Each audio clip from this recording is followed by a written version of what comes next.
Tu aimeras le Seigneur ton Dieu de tout ton cœur, de toute ton âme et de toute ta pensée.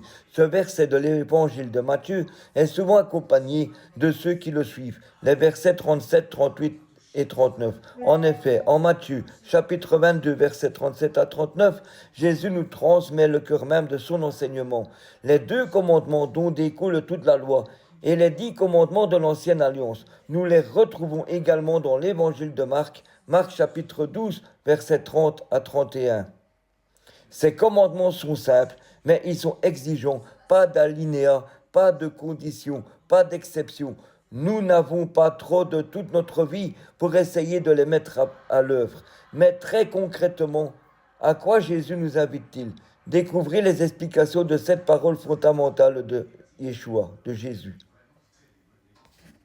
Marc, chapitre 12, versets 30 et 31. Et tu aimeras le Seigneur ton Dieu de tout ton cœur, de toute ton âme, de toute ta pensée et de toute ta force. Voici le second. Tu aimeras ton prochain comme toi-même. Il n'y a pas d'autre commandement plus grand que ceux-là. Les commandements de Yeshua, Jésus. Matthieu, chapitre 22, versets 36 à 40. Maître, dans la loi, quel est le grand commandement? Yeshua lui répondit. Tu aimeras le Seigneur ton Dieu de tout ton cœur, de toute ton âme et de toute ta pensée. Voilà le premier commandement. Et le second lui est semblable. Tu aimeras ton prochain comme toi-même. De ces 2 commandements dépend toute la loi ainsi que les prophètes. Matthieu chapitre 22, 36 à 40. Aimer Dieu de tout son cœur, de toute son âme et de toute sa pensée. Yeshua ne nous dit pas simplement qu'il faut aimer Dieu, mais que c'est de tout notre cœur, de toute notre âme et de toute notre pensée, bref, de tout notre être. Cet amour doit se décliner dans toutes les dimensions de notre vie. Il doit s'incarner comme l'amour de Dieu pour nous s'est incarné en Yeshua.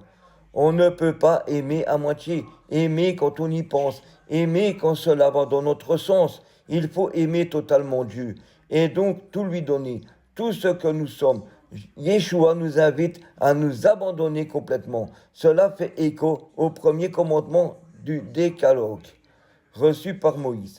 Tu n'auras pas d'autre Dieu en face de moi. Exode chapitre 20, verset 3. Aimons-nous Dieu comme nous le demande Yeshua? Savons-nous lui confier toute notre vie, tout notre être? Savons-nous nous laisser entièrement aimer par lui? Quelles sont les zones de résistance dans notre vie, les dimensions de nous que nous avons du mal à lui confier encore? Tu aimeras ton prochain comme toi-même.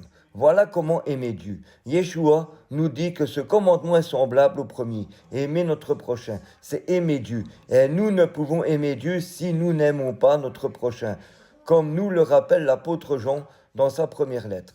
Si quelqu'un dit « j'aime Dieu », alors qu'il a de la haine contre son frère, c'est un menteur. En effet, celui qui n'aime pas son frère qu'il voit est incapable d'aimer Dieu qu'il ne voit pas.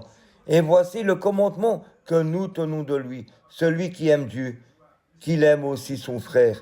1 Jean chapitre 4 verset 20-21. Il ne s'agit pas d'un amour sentimental ou de principe, mais d'un amour en acte. C'est la charité à laquelle nous sommes appelés. Tu aimeras ton prochain comme toi-même. Voilà comment aimer Dieu. Yeshua nous dit que ce commandement est semblable au premier. Aimer notre prochain. C'est aimer Dieu. Et nous ne pouvons aimer Dieu si nous n'aimons pas notre prochain, comme nous le rappelle l'apôtre Jean dans sa première lettre. Si quelqu'un dit « j'aime Dieu », alors qu'il a de la haine contre son frère, c'est un menteur. En effet, celui qui n'aime pas son frère qu'il voit est incapable d'aimer Dieu qu'il ne voit pas. Et voilà, et voici le commandement que nous tenons de lui, celui qui aime Dieu, qu'il aime aussi son frère. 1 Jean, chapitre 4, versets 20 à 21. Il ne s'agit pas d'un amour sentimental ou de principe, mais d'un amour en acte. C'est la charité à laquelle nous sommes appelés. Tu aimeras ton prochain comme toi-même, en s'offrant totalement à ce Dieu qui s'est fait si proche de nous, en apprenant à mieux le connaître et en l'aimant à travers chaque personne que nous rencontrons. C'est aussi nous-mêmes que nous découvrons et que nous acceptons enfin d'aimer. Alors, acceptons-nous d'aimer Dieu et les autres et nous-mêmes ou pas? L'entre-deux n'existe pas. Soyez bénis.